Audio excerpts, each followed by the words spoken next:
And welcome to Sunday Night Live. This week we have the pleasure of having the world-renowned Mr. Brian Pasch on the show. Well, it's great to be here and to be talking with our industry peers and friends. Send them a word of encouragement on a Sunday night. Now, a lot of people know who you are. I'd say probably most of them, but there might be one or two people that don't. Why don't you share with us a little bit about you? I don't think quite back to like second grade, but just kind of how you evolved into becoming who you are today. Well, I stumbled into automotive accidentally 15 years ago when I started a new digital agency. I was buying cars from Circle BMW in New Jersey for 10 years, and I approached, like any new business owner, I approached lawyers that I knew and doctors and retailers, and I approached Circle BMW and said, hey, man, you need SEO, you need microsites. This was 2005. And we made a deal. And what I realized that car dealers spend money every month for marketing, unlike other businesses.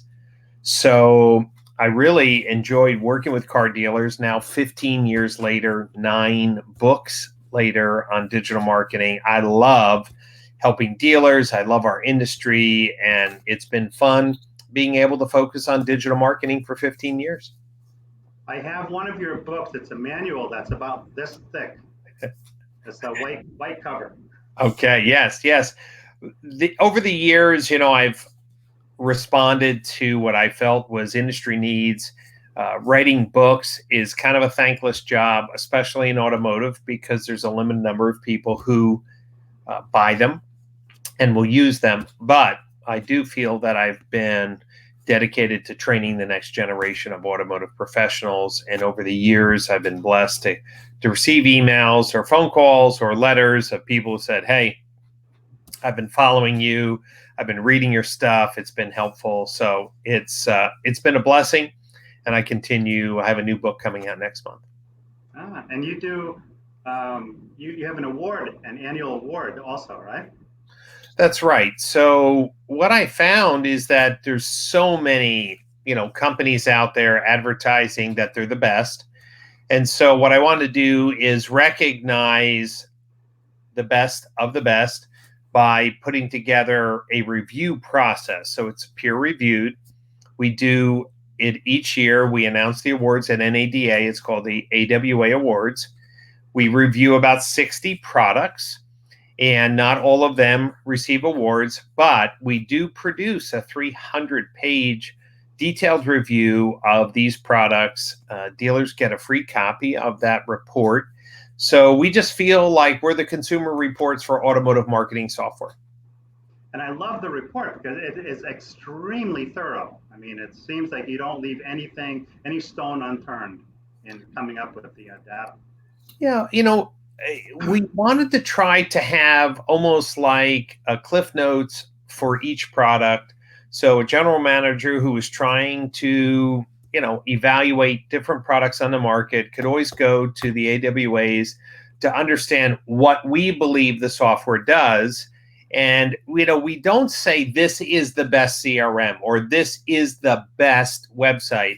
What we try to do is review products based on their features and then let the dealer feel which product best fits their needs. Right, because there's no one size fits all. No, and there's not one best digital retailing software. There's not one best website. And with OEM co-op programs, some of those choices are limited. Awesome. So tonight we are going to talk kind of all things digital. And Brian's going to walk us through kind of how to create a vision and all of the other pieces. It's going to be like a giant Lego set. We're going to take all these pieces and we're going to hook them all together. At the end of it, we're going to come up with a nice little house. So Great. Talk to us about Great. Well, that's what we creating the vision. Yeah. So, for years, car dealers have marketed themselves what I call 5 broken or outdated brand promises. They sound very familiar to people who are watching And for the people who are watching, if you think of another common brand promise that I miss, would you just put it in the comments? That'd be awesome. But it goes something like this. We're the largest. We're the lowest priced. We're the oldest. We are the friendliest, or we'll treat you like family. And the fifth one is we're the most award winning. And the truth of the matter is those five things have nothing in it for the consumer. You know, before the internet, if somebody advertised they were the largest, it had a value, because if a family was shopping for a car, they may want to go to the largest stocking dealer because it increased the chances that they would find the car that they want. Today, the internet is the largest car dealership, and sites like cars.com or Auto Trader or Car Gurus allow consumers to find the exact car they want. Anywhere. So being the largest, I mean, a consumer doesn't care if you have 300 Camrys or 10 Camrys on the lot. Is, do you have the one with the gray, with the black interior, with a certain trim package? So what I'm trying to tell dealers to do is they need to create a modern brand message and brand promise that has a WIFM, which is what's in it for me, for the consumer. That's kind of the number one key that a lot of people miss. You know, Yeah. I'd see sometimes I'd get a report, okay, because I represent some various companies as well as my own. And I'd get a report, and the person would be all psyched about this report. And I said, whoa, just slow down a minute. Let's look at this report. Now, you may be excited about it, and that's great that you are, but I don't really care. The only one I care about is the customer. I want the customer to have the same excitement when they look at the report that you do, because unless they do, whatever we do is meaningless. That's right. And listen, competition is at the highest levels it's ever been. You could say that, 10 years ago, there were some dealers who were on the internet early and Google ads was cheaper. Listen, every dealer has a fairly well-performing website. They're all using Google ads. They're all using Facebook. They're all on OTT or linear. I mean, so now is, how are you going to get someone's attention? Is it just price payment? And if it's only price payment, then I believe that most dealers are missing a bigger opportunity, because all other retailers, large retailers, have made it faster, easier, mostly online, to do business. And that's the message that car dealers need to have. And the consumer will pay more money for convenience. That seems to be a key ingredient that a lot of people don't understand. Yeah, listen, I understand price, and I understand the sensitivity on price, and there's always going to be someone who drives down 10 or 20 miles to save $50 on a car.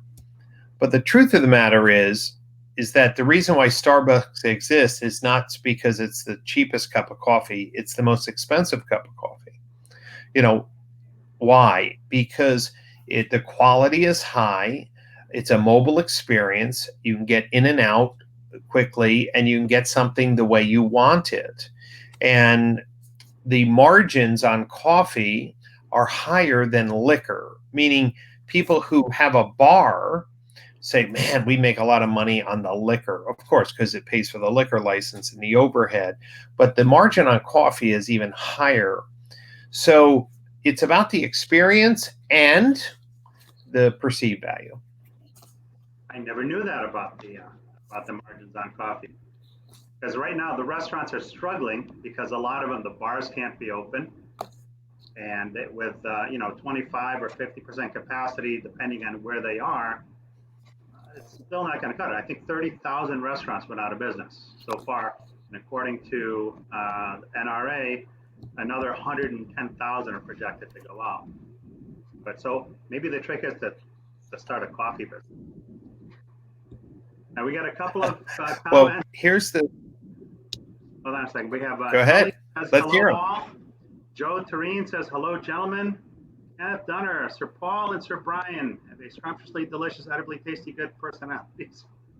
That's our friend from Sugar Land, Texas. Ron Come Over. on. You know Ron? He's the Fixed Ops Magazine. Yes, of course. Great to be here, Paul and Brian. Mike Vogel says, hi, everyone. Looking forward to hearing Brian's wisdom. David Mumford says, hello, guys. All right. Yeah, I'm seeing them all. I put on my glasses and clicked on the live comments tab, so I'm seeing you guys real time now. Awesome.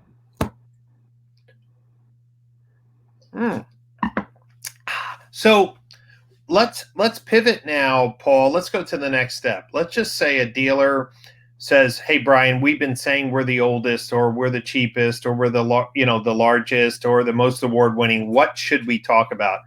And the answer is, talk about what other proven retailers like Starbucks, like Best Buy, and others have done, which is we make it faster and easier and mostly online to save you time.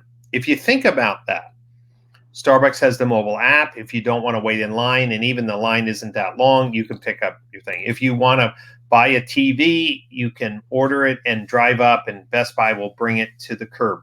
It's faster. It's easier. It's mostly online. Let me be clear, mostly online to save you time to do more of the fun things in life. So what we've been helping dealers do is look at their brand promise for sales and service.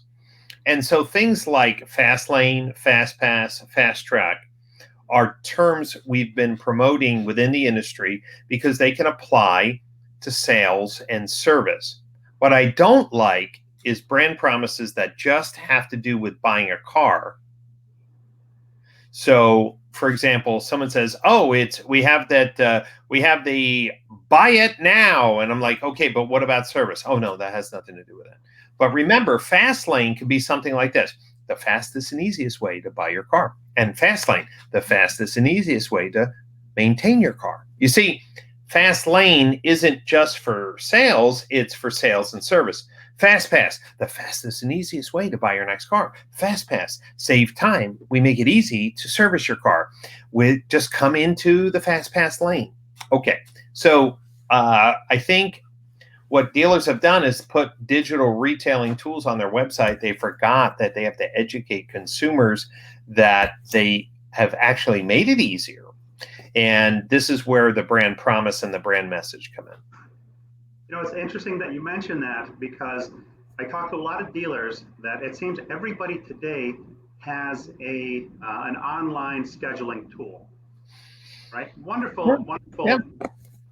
Now, when I ask about what percentage of your customers utilize that tool, and most of them tell me a very small percentage. That's correct.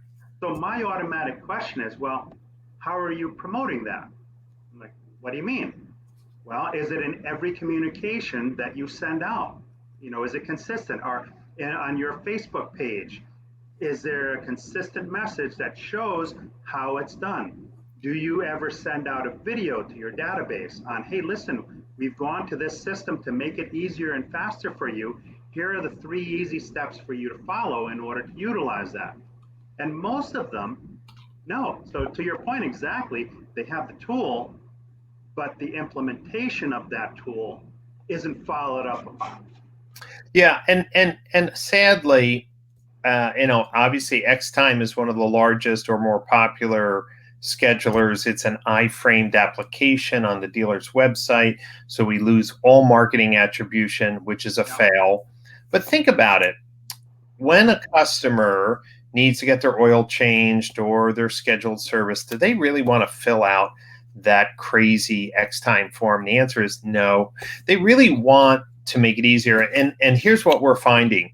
When dealers turn to conversational commerce, which is engaging people through texting and chat, they can see a 200 or 300% increase in engagement, which means that when you pop up a form on your website, it basically says no one's here to help you. Even though it's during business hours, it's busy, and you have people waiting for the up bus, the show, we pop up these forms. And so what I've been telling people, Paul, is that we need to staff our virtual showroom, our website. And now companies like LivePerson and Gubagoo and CarNow and others are now moving call to action buttons like schedule your next service to conversations. And we're seeing at least 100% increase in conversations and communication, which changes the whole economics of running your business online. Yeah, because there's a real person there waiting to assist you. I mean, that's huge.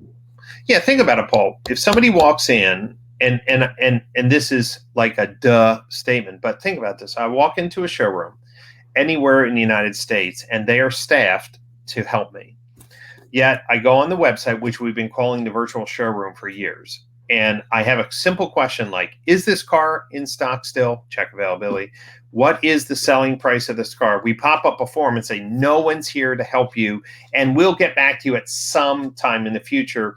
So we spend all this money chasing people instead of assisting them. And the dealers, and we'll be talking about this at the DMSC conference next month, the dealers that I have on the panels that have moved from forms to conversations literally have doubled their sales opportunities, doubled their conversations with people who are in market.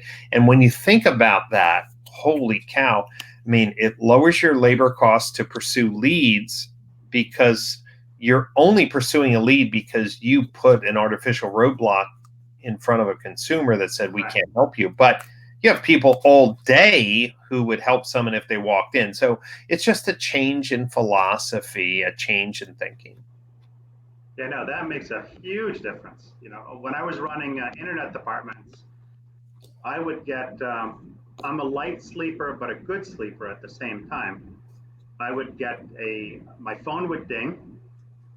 I would roll over. It could be 1, 2 in the morning. I would see that something came in.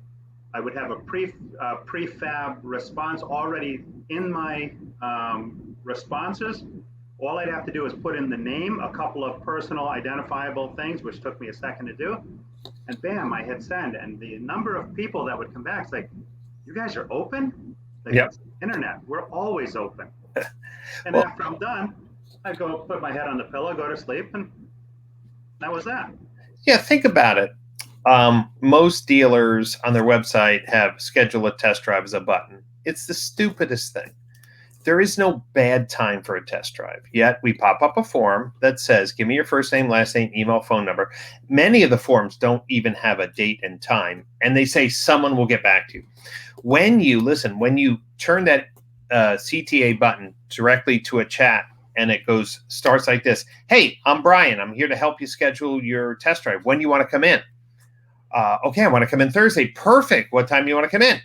7 o'clock. Great. That's awesome. Can I have your mobile number? We're going to confirm your appointment the day of the test drive. Now it's normal. They're given the name. What did we do? We served them instantly 200, 300% increase in actual real live contact information. What most dealers don't realize, when you have Get ePrice, even though most dealers say, well, Get ePrice is my best lead button. Okay, less than 40% of the people fill it out. That means 60% of the people, when you say unlock price or Get ePrice, as soon as it pops a form, they don't fill it out. And then, since you require email address, not texting or phone, you talked about half of them. So it's like 20%. So imagine a business, you're trying to sell cars. You say you have this virtual showroom, which is your website, and you really only talk to 20% of the people who have basic questions. When you eliminate the forms and move those CTA to conversations, you see 60 to 80% engagement. Now, do the math. Instead of spending money for a BDC to chase people who you already disappointed, right. Why not staff your business to serve? And if somebody asks a hard question, Gubagoo, Car Now, Live Person, Active Engage, all have the ability to escalate to a manager. So if the conversation gets a little hairy, escalate it to a manager, but you're not chasing anymore. And that's what COVID has showed a lot of dealers, is that they had their business model wrong. Their virtual showrooms were unstaffed. Now, if at some point we actually get out from under this, I think the tendency is to always go back to where they were before, as opposed to retooling to adapt. Well, For sure, unless you're looking at the numbers. At DMSC in July, we're going to have Todd Caputo, who realized that he could cut his labor cost by 50%. We're going to that's the dealer principal at Sun Automotive. We're going to talk to Matt Haken, dealer principal of Prestige Volvo, that was selling as many cars with 5 salespeople. He had less than half of his staff. Here's what he found out: when you decide to not play games and force the consumer to come in the showroom, because honestly, look, if we were really honest, most of our sales training is get them in, just get them in, just get them in, just get them in. Yeah, we'll give them a price, but we're not going to give them the best price. Just get them in, just get them in. Here's what we found out: we end up disappointing more people than we're actually serving. And if we talk to people online when they're on our website, we answered their questions and told them, look, there's a new way to buy a car. It's so much more efficient. And so, Paul, there are people who will go back. But I will tell you, there's a next generation of automotive retailers that have just unhooked their business, and they were always afraid to cut staff. But they were forced to do something that they never were comfortable doing. And now they're like, duh. Hold on. Someone's on my website. I talk to them instead of chasing them in the BDC. I give them a price, and I then push out to them the digital retailing tool. Instead of forcing them to go shop to someone else, I'm talking with them. I'm helping them with their trade. I'm helping them get pre-approved. So the appointment then, Brian, comes to pick up the car, not to test drive the car. Yeah. I have dealers who said, Brian, we were selling cars every 30 minutes. Selling cars every 30 minutes online, and the appointments were to pick up the car. And you say, Brian, that's an extreme. Okay, yeah. We're in extreme time, but there's absolutely no way that these dealers are going to go back to waiting for the up bus when they weren't serving their customers on their website. Right. We've got a couple of comments here. Let's see here. Terry says, service used to separate business. Has the consumer discounted the value of good service? I don't think so. They're willing to pay for it. I've talked to actual consumers that, we're out to dinner, and this one young lady in particular told me, hey, I go to this particular quick place, I spend more money, but for me, honestly, I don't have the time, and it's well worth the convenience. Damon Decker says small percentage because they're too difficult. Aaron says, hey guys, great ideas and input. Mike Vogel says, if you don't show customers that make appointments value, you'll have a tough time having them do it consistently. Consistency is the key here. I agree with Damon Decker. Most online appointments are too difficult for most customers. But think of it, Paul, this way. And I think that although X-Time, their motives are sincere, do you think I want to? First of all, if you asked me, I'm driving a Honda Pilot. If you asked me, what is it, the touring package or this or what engine type? I'm like, no, I don't care anything about that. If my car says, hey, you're scheduled maintenance, here's what I want to do. I want to text the dealer and say, when can I come in? And that's what I did. So I'm in Florida, Bremen Honda. I said, hey, I want to schedule a service. And say, great, here's our COVID thing. Come in at this time. When you pull up, just text us. And I texted my service advisor, say, great, here it is. I mean, I did everything through texting. I didn't have to fill out one form. None of us likes to fill out a form on our mobile devices. And it was a great experience. So we just have to say to ourselves, why do we have forms? Right. It's because that's what we did 20 years ago. We can have conversational commerce. You can buy things through texting now. You can go to Lowe's or Home Depot, by the way, and you may not even know this, but you can actually buy things completely through SMS. You can text Lowe's and say, I need a 40-pound bag of bird seed. And they'll be like, oh, this? It's like, yes, where do you want it? And you can pay with Apple Pay. And you don't have to talk to anybody.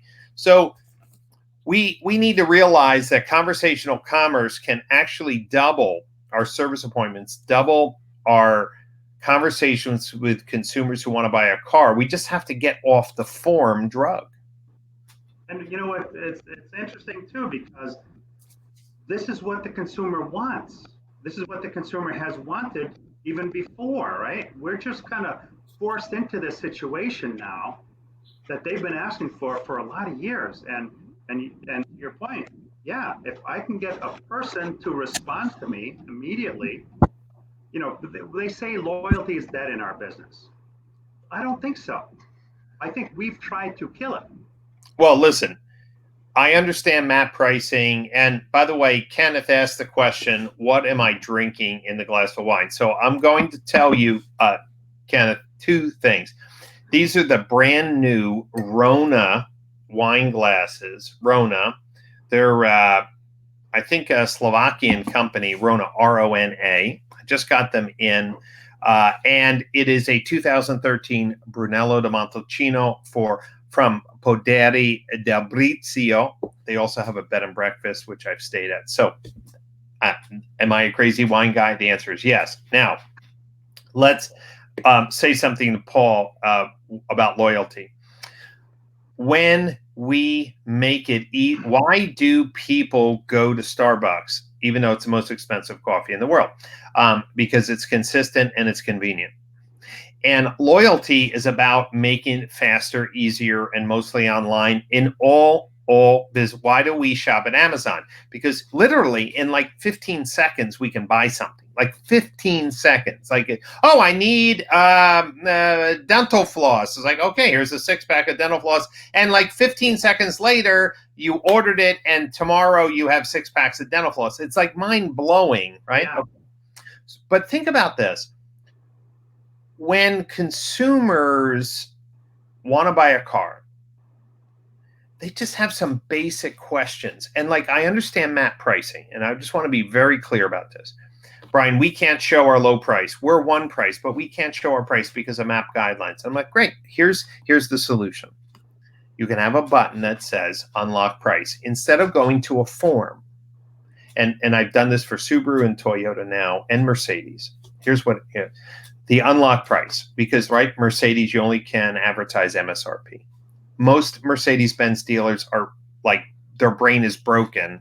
They like, oh, Brian, we're a luxury brand. Okay, luxury brand, you pop up a form and you say, we can't tell you anything about what this car sells for. Okay, here's how it goes. Get today's price or unlock price or whatever. Hi, this is Brian from Mercedes-Benz of Woodbridge. I'm here to provide you with the selling price of this car. Who am I speaking with? And you say, Paul. Say, Paul, great. What's your last name? Okay, Paul Mayer. Okay, great. Paul, Mercedes won't allow me to show our low price online, but I can text that to you right now. What's your cell phone number? Well, here's what Paul is like. Sure. I mean, if Mercedes won't, which they won't allow me to show that low price. So Paul says, well, here's my cell phone number. The BDC person texts through that e-leads or dealer socket or whatever. Paul gets a message. Hey, Mercedes-Benz of Woodbridge wants to text you. Yes. Okay, Paul, here's the price. MSRP was $54,000. Our price is $49,000. And then through the texting, the person says, Paul, can I help you estimate payments or schedule a test drive? What did I just do? Instead of getting 40% form fill, I get 80+% engagement. I get 80% of the people's phone name and phone number. And here's what I did. I created a first-class experience for the Mercedes brand or for the Subaru brand or for the Toyota brand in a map pricing environment. We just have to rethink our business to say, will we assist people in our virtual showroom, or are we going to create a broken brand promise and chase them?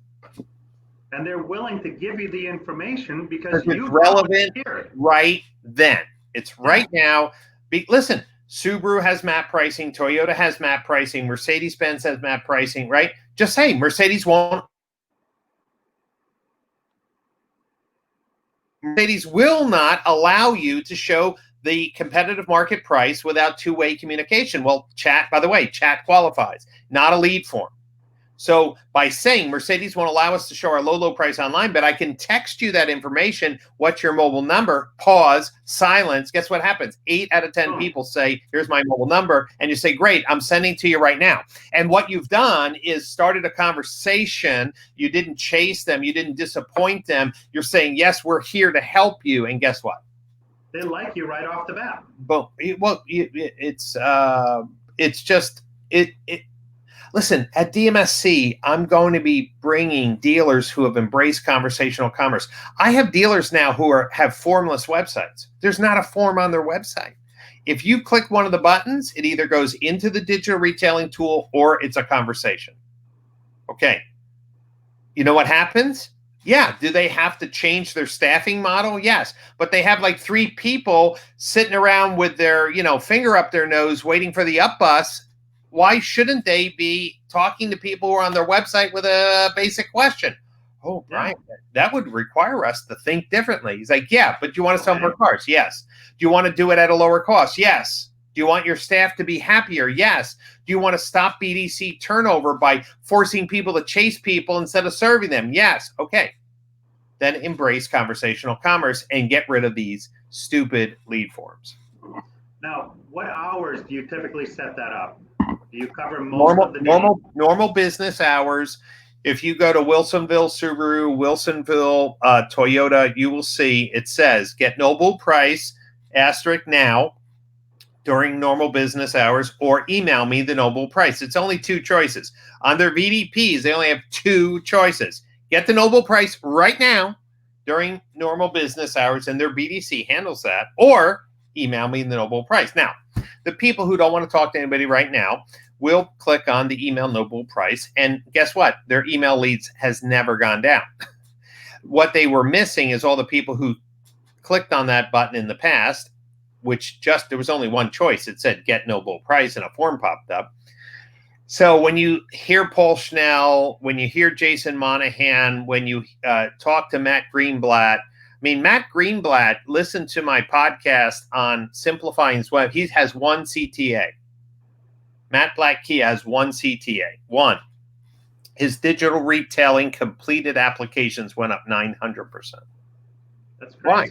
Because the digital retailing tool does get pre-approved, value my trade, schedule a test drive, and he had all those buttons plus the digital retailing tool, which is stupid. Why would you have the same old buttons you had before popping up stupid forms when your digital retailing tool does all that and conversationally? Oh, okay. So dealers who want to embrace what I call modern retail can literally double their sales opportunities. And when I say sales opportunities, ability to talk to an in-market shopper without any additional cost by just reallocating their staff and to get rid of forms and go to conversations. Yeah, no, that's brilliant. We have a couple of comments here. Does the digital message have 163 characters? Terry wants to know. I'm not sure what digital message does the digital message have to. Maybe with the texting. Maybe Terry, what I was saying is the CTA button, like schedule a test drive or unlock price, would go right to the dealer's native chat platform. So there's no limitation. Excuse me. There's no limitation on the conversation, except when they are texting the price to get permission to text. Excuse me. Whatever the normal texting limitations are, but the text message is, hey, Mercedes-Benz of X wants permission to text you, yes or no. There's no limits there. Yeah, no, I don't think there's a limit to text. It's not like tweeting. And even tweeting is double from what it was. Now, Tully says 3 to 5 thumb clicks max to make an appointment. But to your point, if you can get somebody on the hook right then and there, that's 10 times better. Well, think about that. Someone comes to your website, schedule service, and it pops up that X time form. And listen, most of the service schedulers ask people questions that are ridiculous. Like I just like my check engine light went on. I want to bring the car in. That scheduled service should go right to a conversation. Hi, I'm Brian, service advisor here. How can I help you? I want to come in and schedule a service. Great. When you want to come in, have a conversation. Why are we laughing about how low our engagement rate is with online scheduling? It's like, oh, it's bullshit. We have it, 5% of our appointments are online. But listen, I'm going to tell you, here's the reason why it's so low is because you've made it so difficult they call you. And of course, then you have people with the phone calls and going to voicemail. Why don't you have people who can handle five? By the way, the industry stat, Paul, is about a good BDC operator can handle about 5 text conversations at the same time. You cannot do 5 phone calls at the same time. Right. So think about this. Instead of people calling the service department and going into voicemail and then you're chasing people, why wouldn't you go to conversational commerce? You get a 5-to-1 ability to serve. It's instantaneous. It's no forms. Like if anybody tells me you like to fill out a form on a mobile phone, I would say that, you're from another planet.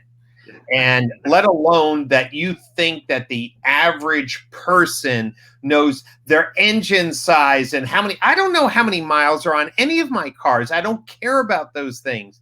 But when you ask them in a form, the consumer gets a little nervous. Well, if I answer these questions wrong, is that going to make my service more expensive or not? Just stop it and do a conversation. And when you do that, here's what you find out. More people will schedule their service appointment online through technology, through texting. They don't need to call and they don't need to show up unannounced.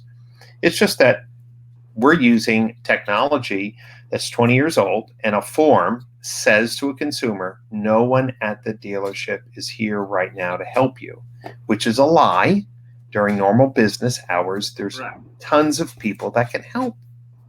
Yeah, especially today in a lot of stores. Now, granted, some stores are still busy. There are places in the country that never shut down. Of course. But there are plenty of stores that a fraction of the people are coming in. And what I'm seeing is some of these dealerships that have embraced the new way, if you will, they're selling just about the same amount of cars. Some of these stores are having record months. Well, we have 2 things that are going on, Paul, and I want to be very direct with all the dealers who are watching. So we had pent-up demand. And so, as you said, Paul, and I agree with you, many dealers had record May and June months. And some of them have had these record May and June without much advertising. So in their brain, they're like, oh my God, I don't have to advertise anymore. Here's what we had. We had pent-up demand. And I think that, again, we don't know, but it could be July or August. That pent-up demand will be satisfied. And things will be, and dealers who have cut all advertising and are jumping up and down saying like, well, I'm selling all cars and I cut all my advertising. Hey guys, just yes. Those things happen. It was a bubble, but you better start lining up your end of year advertising because of the elections, because of live sports are going to be coming back. You need to be booking those spots, that placement now. If you think you're going to ride through the complete end of year without any advertising, you are sadly mistaken. Do not mistake a short-term bubble as a new norm that people are just running out buying cars, because we know that some people who took mass transit, right, Paul, trains, buses, carpooling, don't want to do it. Okay, so we're in a bubble. But once that general bubble gets satisfied, the pent-up demand gets satisfied, we're going to need to get back to normal marketing. Yeah, I mean, to just say, I don't need to do advertising, that's like throwing your watch out the window to save time. It's not a good strategy for long term. And as you said, come the end of the year, if they are not on the bandwagon, they're going to miss a huge opportunity and they're going to lose it to those dealers that do. Yeah, and so here's what we've done. My brother Glenn and I have been working with dealers. We have a 60-day mentoring program where we help a dealer develop a modern brand message and a brand promise, simplify their websites, convert their CTA buttons to chat. We don't sell websites or chat. We just work with whatever they have, and develop the marketing message that they make it faster, easier, mostly online to save time. And the dealers who have truly embraced this, and we have a number of dealers that will be sharing their stories at DMSC live stream in July, have seen like mind-blowing results. And here's what they found. They never embraced digital retailing because they didn't think consumers wanted it. Even if they put it on their website, they never marketed or called it something. And when they really leaned in, they unlocked the labor savings. And so, Paul, for some dealers, they're never going back. And those are the dealers we want to follow, because margins in the automobile business have been always going down. And the last breakthrough is labor costs, labor efficiency, sales efficiency. So if the COVID crisis did anything for the automotive industry, it showed us that we were way overstaffed. I'm a big believer in out of everything bad comes something good. And that's huge, because your labor cost is one of your highest costs in a store. That's right. And no one was ever really brave enough. I think that's brave enough. So if you think about Carvana, who's been bad mouth or whatever, if you think about the Carvana model, where someone comes in, they see a car, basically they come to pick it up or buy the car. We laughed at this model, and granted, they're not a profitable organization. But what if car dealers? Yeah. And you'll hear from Todd Caputo, who said, Brian, we're market priced. We're going to give our prices to consumers on the phone, online. We're going to give them the tools. They use Roadster to pencil their own deal. We're going to move to an appointment-only culture. We don't care if people come in off the street. We're going to sell cars, and we're going to have 50% less people. And guess what? The PVR isn't lower. Right. So if the PVR isn't lower, it's higher. If your operating costs are lower because labor costs are lower, if people are happy because they're not chasing ghosts in the BDC, they're actually serving people. Guess what? You have less turnover. You can bring in a whole new class of people. You don't have to hire retreads, and your labor costs are lower, and your customer satisfaction is higher. This sounds like the Holy Grail, but it didn't happen unless there was a COVID. Right. And COVID forced people to rip the Band-Aids off old processes. And we're going to talk about it next month at DMSC Livestream. Yeah, it's definitely shaken up the business and reshaped some business models, and others maybe not so much. Well, listen, we're going to have JD Powers sharing some consumer data, and I respect JD Powers because they have a pretty amazing data set to observe what's going on in automotive retail. And if you listen to them, and maybe because I deal with more of the progressive dealers, there's a lot of dealers who haven't changed anything. So the percentage of dealers who are really providing a faster, easier, mostly online, save time experience, they're saying is still relatively low, even in COVID. And so it'll be very interesting to hear. They are going to be the closing keynote on July 14th.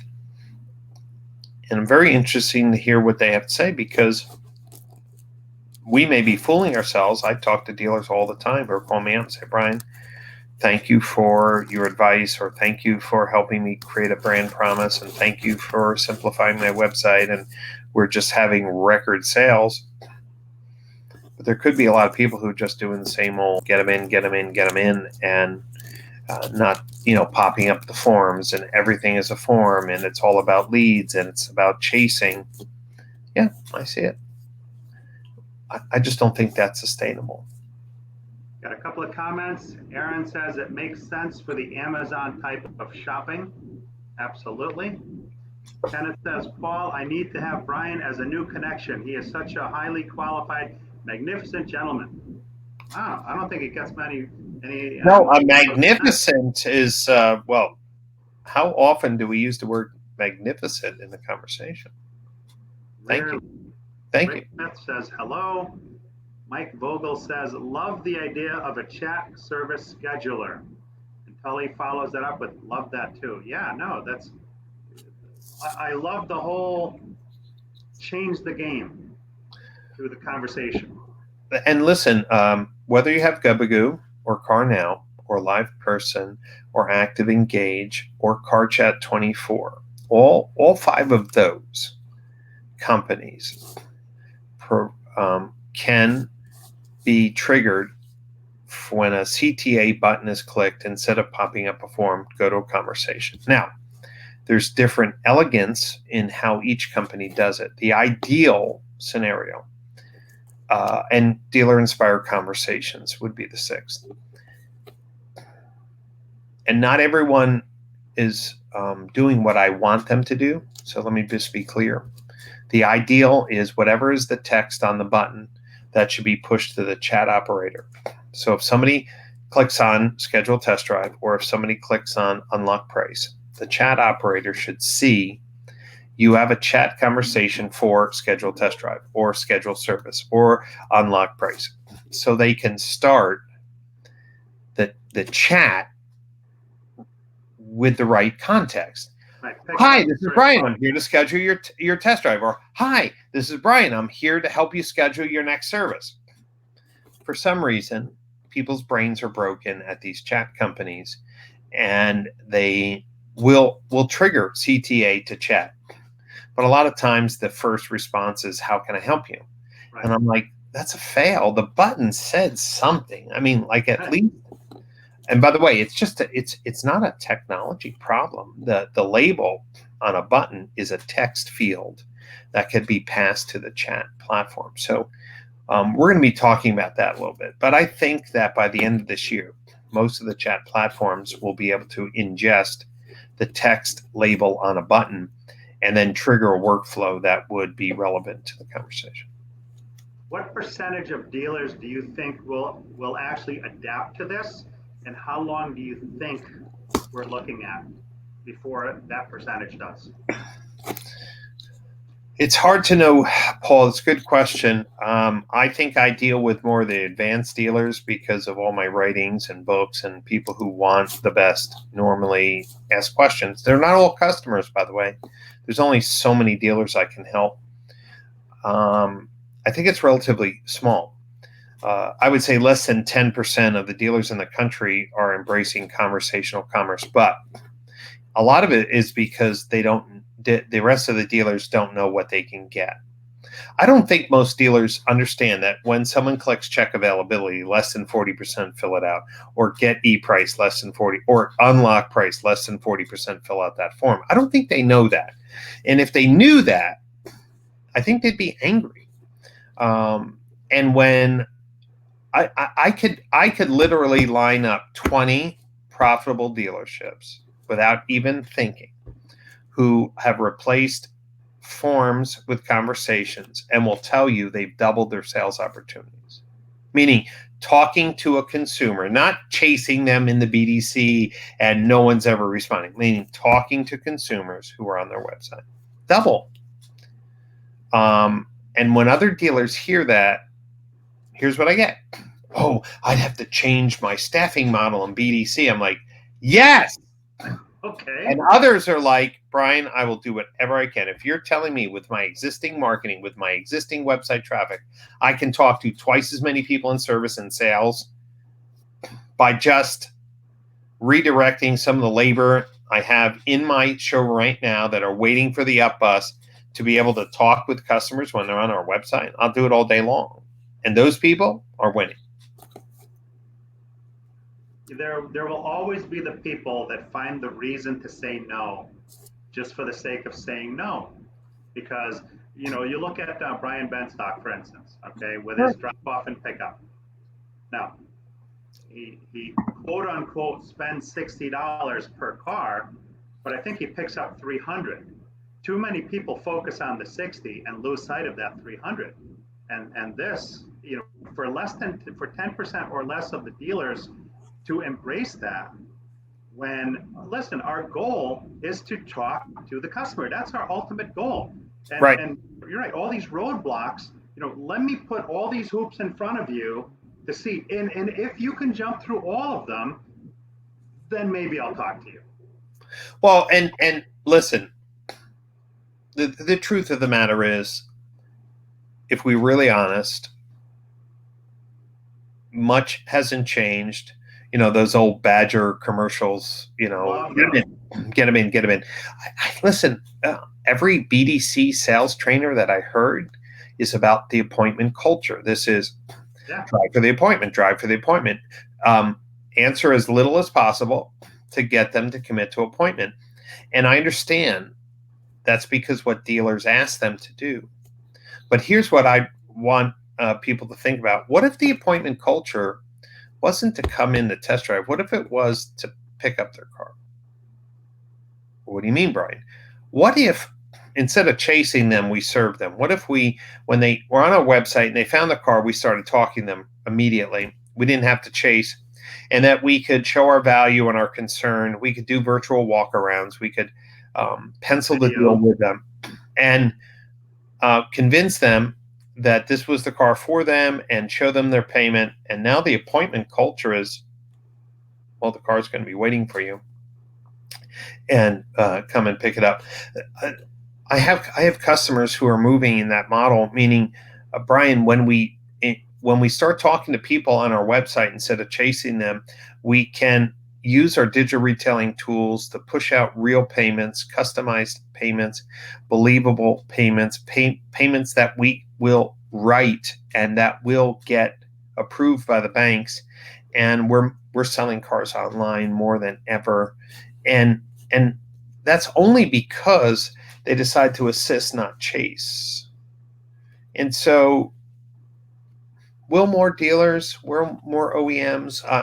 Listen, two big announcements this month. Maybe most people missed these, but dealer.com, or think of Cox Automotive, was one of the first to really have digital retailing tools through DealerTrack. And their biggest hole was that they had no integrated chat on dealer.com or their digital retailing. Same with Roadster. Roadster has the best UI, or user experience design, because they realize dealers will screw things up. So they literally have a subdomain with a consistent, clean user experience, user interface. Both of them didn't have any integrated chat. They both picked LivePerson and their cloud conversational platform. Why? Because when you add assistance, when someone's going through those tools, you double or triple the completion rate. Double or triple the completion rate of those submitted online retail apps. And so the folks like Gubagoo and CarNow, who were chat companies that went into DR, had a competitive edge. Now everyone's realizing that conversational commerce with the right tools is the perfect mix to serve, not chase, to engage, not disappoint. And COVID just accelerated that change by a factor of 2 or 3 years. Yeah, it's really changed the landscape for everybody. For sure. And that's why next month, when we have our annual conference, it will be the 11th annual Digital Marketing Strategies Conference. This year we have to do it virtually because of COVID, because of travel. So we have, I don't know, maybe 6 or 7 specific conversations with dealers and vendors and on digital retailing success stories. We're going to talk about labor cost, staffing models, marketing, merchandising, brand promise. It's a really important time to pause for a few moments and just reflect on what we've learned. Now, what about the leveraging video and live conferencing? So here's an interesting thing. Like, I'm just going to throw this out there. Prior to COVID, if someone FaceTimed you that you weren't really close to, you might have thought it was pretty creepy that they wanted to do a video with you. Today, my mother, I was just downstairs, and Carrie's dad, who's, let's say 75, and all his brothers and sisters were on a Zoom meeting. If you would have asked me a year ago, would any of them know how to even be on a Zoom meeting, I would say no. So when somebody is very interested in a car, today we have the ability, right? You can have free Zoom accounts for 40 minutes or 45 minutes. Yeah.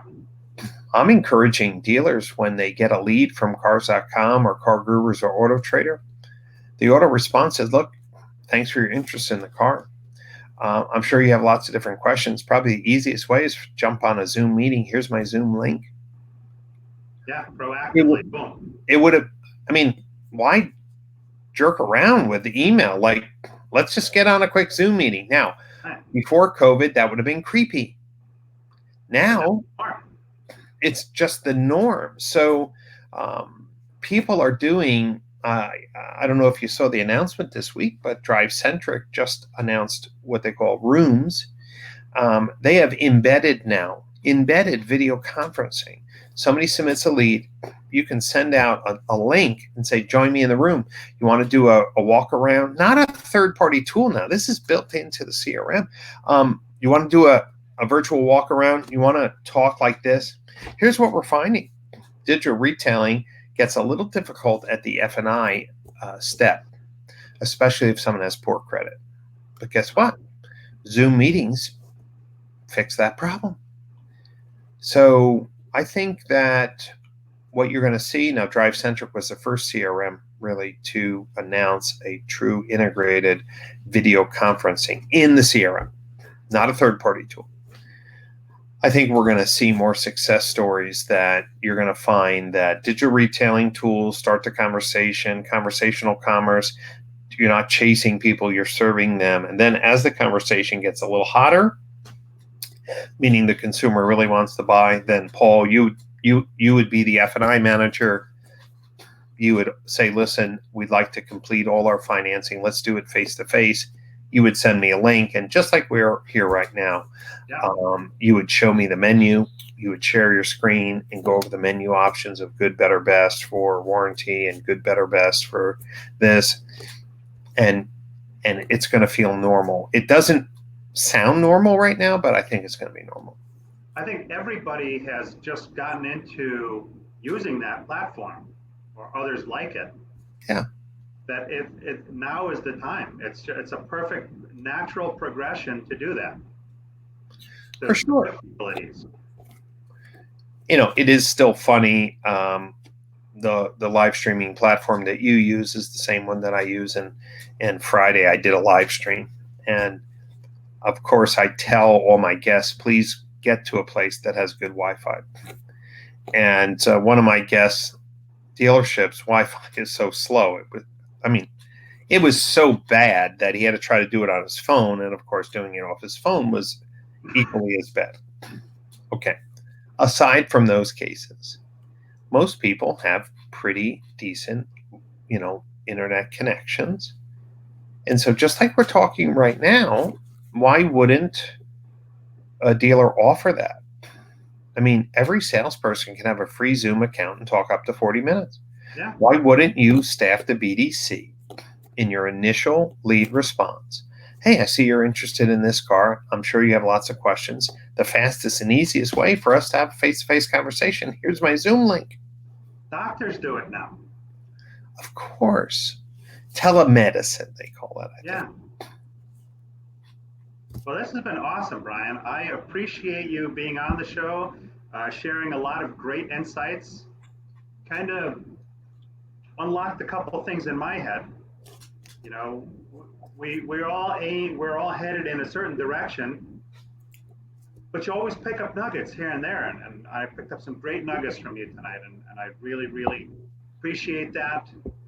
I can't thank you enough. Well, great. And Paul, thanks for inviting me. And I want to thank everyone who